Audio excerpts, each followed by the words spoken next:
রাজধানীর কমলাপুর থেকে টিকিট কালোবাজারি ১০ জন সদস্য ইতিমধ্যে সক্রিয় ভূমিকা পালন করছে। আপনাদেরকে যদি একটু দেখাতে চাই কিভাবে এই টিকিট কালোবাজারিটি চলছে এবং কার কাছ থেকে আসলে একাধারে বেশ কিছু টিকিট কিন্তু তার কাছে রয়েছে। এবং জানিয়ে রাখতে চাই, ফেসবুকে বিজ্ঞাপনের মাধ্যমে এই টিকিট কালোবাজারিরা যারা সক্রিয় ভূমিকা পালন করছে এবং ফেসবুকে বিজ্ঞাপনের মাধ্যমে তারা কিন্তু টিকিটকে বিক্রি করছে। যে আগে আসবেন সে আগে পাবেন, এমন কিছু তথ্য তারা ফেসবুকে যেটি বিজ্ঞাপন দিয়েই কিন্তু তারা এই টিকিটগুলো বিক্রি করছে। এবং এই চক্রের মূল সদস্যরা কিন্তু ঠাকুরগাঁয়ে রয়েছে, এছাড়াও ঠাকুরগাঁও, এছাড়া কমলাপুর, টোটাল প্রায় ১০ জনের মতো কিন্তু এই সদস্যরা এই সক্রিয় ভূমিকা পালন করছে রাজধানীর এই কমলাপুরে। আমরা রয়েছি কমলাপুরে প্রায় ১০ জন এই চক্রের সদস্যরা ইতিমধ্যে র‍্যাব ৩ গ্রেপ্তার করতে সক্ষম হয়েছে এবং ঠাকুরগাঁও সহ দেশের বেশ কিছু জায়গা থেকে টিকিট কালোবাজারির যে সদস্যরা, সেই সদস্যদেরকে গ্রেপ্তার করতে সক্ষম হয়েছে। জানা রাখতে চাই, ঈদ আসলেই সক্রিয় ভূমিকা পালন করে এই টিকিট কালোবাজারির সদস্যরা। এবং যেমনটা লক্ষ্য করতে পেরেছি, এরা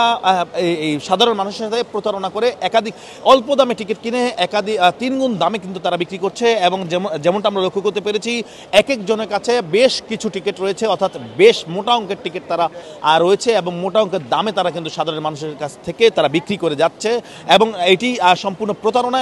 যারা টিকিট কেনার জন্য এই রাজধানীর এই কমলাপুরে লাইন ধরে টিকিট কিনতে যাচ্ছেন, তারা টিকিট পাচ্ছেন না শুধুমাত্র এই টিকিট কালোবাজারি চক্রের সদস্যদের কারণে। তারা এক একজনে কিন্তু বেশ কিছু টিকিট তারা বিক্রি করছে, অর্থাৎ তারা কিনে নিয়ে তারা বিক্রি করছে সাধারণ মানুষের কাছ থেকে। একটি বিষয় জানা রাখতে চাই যে তারা এখান থেকে তারা টিকিট কিনে, অর্থাৎ অনলাইনে বিভিন্ন রকমভাবে তারা টিকিট কিনে এবং সেটি কিন্তু বিক্রি করছে সাধারণ মানুষের কাছ থেকে। এবং যেটি লক্ষ্য করতে পেরেছি, একটি এনআইডি দিয়ে বেশ কিছু টিকিট তারা কিন্তু কিনছে এবং সেই টিকিটগুলো কিন্তু বিক্রি করছে সাধারণ মানুষের কাছ থেকে ৩ গুণ দামে। দর্শক, এখন পর্যন্ত প্রায় ১০ জন সদস্যকে গ্রেপ্তার করতে সক্ষম হয়েছে র‍্যাব ৩।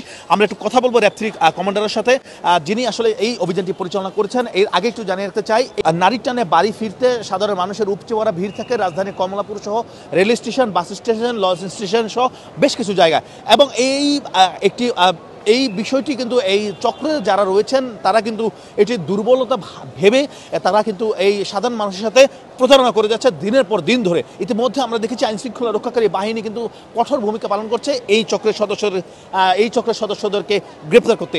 এবং ইতিমধ্যে র‍্যাব ৩ কিন্তু তাদেরকে প্রায় ১০ জনের মতো কিন্তু গ্রেপ্তার করতে সক্ষম হয়েছে। আমরা যেমনটা লক্ষ্য করতে পারছি, আমরা কথা বলবো যিনি আসলে এই অভিযানটি পরিচালনা করেছেন সেই র‍্যাব ৩ কমান্ডারের সাথে কথা বলবো। তিনি আসলে জানাবেন আসলে কোথা থেকে তাদেরকে গ্রেপ্তার করতে সক্ষম হয়েছে, কিভাবে তাদেরকে গ্রেপ্তার করা হয়েছে, তাদের কাছ থেকে আদৌ কি কি টিকিট পাওয়া গিয়েছে, তারা কিভাবে টিকিটগুলো বিক্রি করছে, সেই সব বিষয় আপনাদেরকে জানাবো। তার নিচে সহায়তা করে থাকতে পারে, সেটা আমরা খতিয়ে দেখছি। কিন্তু সে মূলত টিকিটগুলি কাটতো নিজের ব্যবস্থাপনাতে, নিজের সিম সংগ্রহ করতো এবং নিজেই এনআইডি সংগ্রহ করে সেই টিকিট নিজেই কাটতো এবং নিজেই বিক্রি করতো। এটাই আমি এখানে 3টি চক্রের কথা বলেছি, অনলাইনে 2টি চক্রের কথা বলেছি, আর যেটি ফিজিক্যালি টিকিট কিনে বিক্রি করছে এরকম আরেকটি চক্রের কথা বলেছি। অনলাইনে যেই চক্র, প্রথম চক্রের যে মূল হোতা সেটি হচ্ছে সোহেল, দ্বিতীয় চক্রের যে মূল হোতা সেটি আমি বলেছি যে আরিফুল, আর তৃতীয় যে চক্র যারা যে কাউন্টার থেকে টিকিট কিনছে এবং বিক্রি করছে তারা আসলে নিজেরাই ব্যক্তিগতভাবে এই কাজটি করছে। তবে তাদের প্রত্যেকের সাথে একজনের সাথে আরেকজনের যোগাযোগ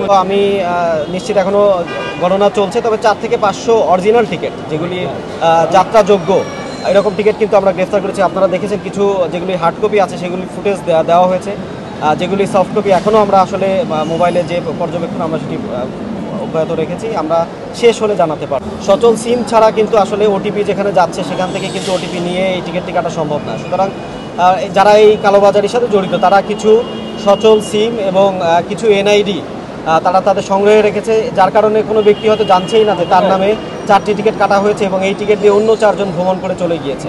বিষয়টি এভাবে হয়েছে।